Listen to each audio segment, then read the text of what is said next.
Bismillahirrahmanirrahim. Assalamualaikum warahmatullahi wabarakatuh. Selamat pagi anak-anakku sekalian. Salam sejahtera untuk kita semua. Apa kabar kalian hari ini? Semoga dalam keadaan sehat ya. Kembali lagi bersama Pak Indra dalam pembelajaran hari ini, hari Kamis tanggal 25 ya. Dan alhamdulillah hari ini bertepatan dengan hari guru ya, makanya mudah-mudahan guru-guru kita diberikan kesehatan gitu ya, dan juga keberkahan. Amin. Oke, anak-anakku sekalian, sebelum kita mulai pembelajaran hari ini, seperti biasa silakan kalian untuk selesaikan dulu aktivitas baiknya ya hari ini. Nanti silakan kirim dokumentasinya. Kemudian silahkan cari tempat yang nyaman supaya nanti bisa menyimak dan juga mengerjakan tugas dengan baik ya. Baik anak-anak sekalian, hari ini kita langsung saja kepada tema 5. Alhamdulillah beberapa minggu lagi kita akan PAS ya, maka daripada itu silahkan persiapkan diri supaya dapat mengikuti PAS dengan maksimal. Oke. Mari kita mulai pembelajaran hari ini. Yang pertama yaitu adalah pembelajaran IPA, di mana kemarin kita sudah melihat terkait dengan medan magnet ya. Silahkan kalian bisa menyimak apa yang sebelumnya Pak Indra sampaikan, dan juga kita sudah praktek di dalam suatu website ya. Ada website di situ, di mana di situ dapat menampilkan sebuah medan magnet. Apa sih sebetulnya medan magnet? Bukan medan kota Medan ya, tapi medan magnet. Itu adalah daerah di sekitar magnet yang masih dipengaruhi oleh gaya magnet. Seperti itu. Kemudian medan magnet itu tidak terlihat, namun kita dapat melihatnya dengan menggunakan serbuk besi. Serbuk besi yang berada di sekitar magnet akan membentuk garis gaya magnet. Kalau misalnya kemarin kita tidak menggunakan serbuk besi ya, tapi kita menggunakan sebuah aplikasi, di mana aplikasi itu dapat memperlihatkan medan magnet seperti ini.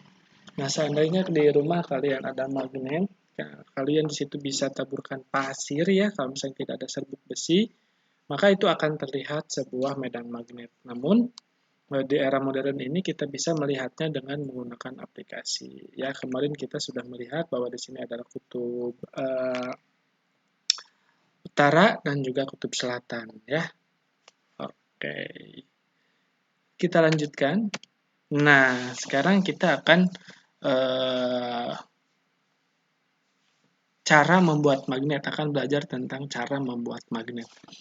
Yang pertama adalah membuat magnet dengan gosokan.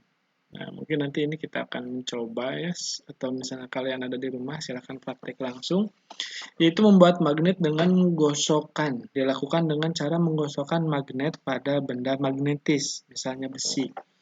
Jadi sambil mereview kembali bahwa kemarin kita sudah belajar tentang benda magnetis dan non-magnetis ya.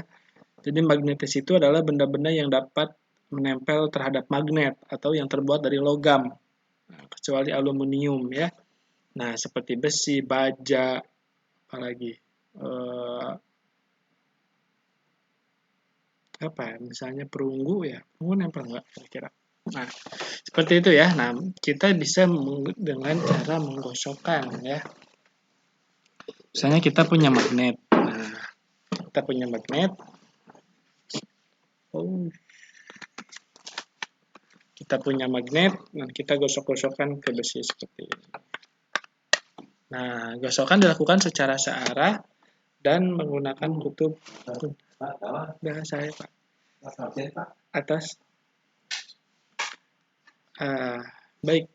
Nah, jadi gosokan itu dilakukan secara searah dan menggunakan kutub yang sama pada magnet. Jadi misalnya kalau mau selatan saja ya. Gosokannya searah ya. Nah, seperti ini, gosokannya searah.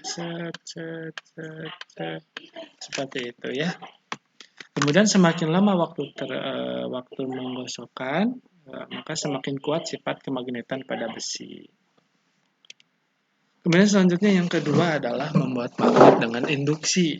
Nah, kalau misalnya induksi ini adalah benda magnetis yang dapat dibuat magnet, didekatkan pada magnet seperti Sebagai contoh, paku akan dibuat magnet. Paku tersebut didekatkan pada magnet, paku sudah menjadi magnet. Paku tersebut dapat menarik benda magnetis lainnya.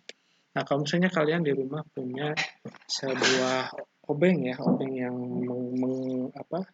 mengandung bahan magnet di ujungnya, ketika misalnya kalian tempelkan ke dalam sebuah paku, nah misalnya nempel nih paku. Nah, maka ketika si paku itu menempel terhadap paku lain, dia akan menempel. Seperti kemarin kita sudah praktek ya. Nah, selanjutnya adalah membuat magnet dengan dialir listrik atau elektromagnet. Nah, di sini ada sebuah baterai, kemudian dihubungkan dengan kabel yang dililitkan kepada sebuah paku. Nah, itu juga membuat magnet dengan dialir listrik dilakukan dengan cara melilitkan kabel ke benda magnetis yang akan dibuat magnet, misalnya besi. Kemudian kedua ujung kabel dihubungkan dengan baterai atau sumber listrik yang lainnya. Jika sumber listrik dilepas, sifat magnet pada elektromagnet juga akan hilang. Jadi ketika misalnya ini dilepaskan, jadi kalau misalnya ini dilepaskan, maka ketika dilepaskan itu, benda-benda yang nempel atau di sini contohnya adalah paku juga akan lepas. Itulah beberapa cara dalam membuat magnet ya. Silakan mungkin kita bisa mencoba salah satunya cara membuat magnet tersebut. Oke, kita lanjutkan kepada materi kita yang berikutnya, yaitu adalah PPKN. Yaitu adalah bermanfaat berwirausaha sejak kecil. Nah, kalau misalnya tidak pandemi, mungkin kita akan coba untuk belajar ya, tapi kalau kondisi seperti ini tidak akan memungkinkan seperti itu ya. Oke, yang pertama adalah melatih jiwa wirausaha sejak kecil. Jadi memang wirausaha itu dilatih ya sejak kecil gitu, tidak ujuk-ujuk pintar, karena mungkin bisa kalian tanya juga kepada orang tua, berwirausaha itu apa ya istilahnya, skill ya, atau jodoh-jodohan seperti itu. Jadi perlu adanya learning by doing gitu ya. Ketika salah bangkit lagi, ketika jatuh bangkit lagi, seperti itu. Kemudian yang kedua adalah mengembangkan kreativitas yang dimiliki. Jadi kalau misalnya kita sudah belajar untuk berwirausaha sejak kecil, kita langsung berpikir kritis, kira-kira apa nih peluang yang dapat dijadikan sebuah usaha, seperti itu kan. Nah, kemudian yang ketiga adalah melatih diri untuk menghemat uang yang diperoleh. Nah, ini juga penting nih. Udah mah kita tidak menghasilkan, terus boros lagi. Nah, kalau misalnya dengan belajar wirausaha, kita akan tahu tuh bagaimana susahnya mencari uang gitu ya. Bagaimana perjuangan uh, seorang pengusaha untuk dapat hasil 1.000 saja. Itu pun susah seperti itu ya. Kemudian memanfaatkan barang bekas menjadi barang yang layak dijual kembali. Nah, kalau misalnya ini mungkin lebih ke kriya gitu ya. Contohnya karya seperti ini nih misalnya ya. Ini dari bahan plastik dibuat menjadi suatu karya yang unik, yaitu adalah bunga ya. Pot. Jadi bagus deh. Nah, kemudian yang kelima adalah mengasah potensi yang dimiliki ya. Nah, mengasah potensi yang dimiliki kemudian meningkatkan persatuan dengan keluarga seperti itu. Kemudian berikutnya adalah tanggung jawab pemilik wirausaha. Yang pertama adalah pemilik wirausaha juga harus memiliki sikap tanggung jawab. Kemudian pemilik bertanggung jawab terhadap kualitas barang yang dihasilkan, kemasan yang digunakan, serta jangkauan pemasaran.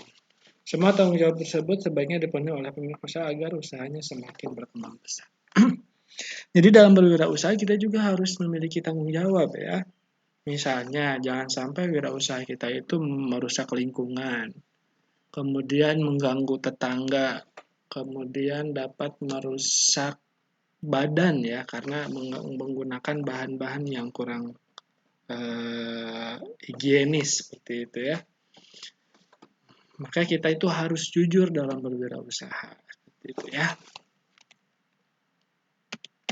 Nah, disebutkan sikap tanggung jawab dalam gambar berikut. Nah, mungkin nanti ini tugasnya ya.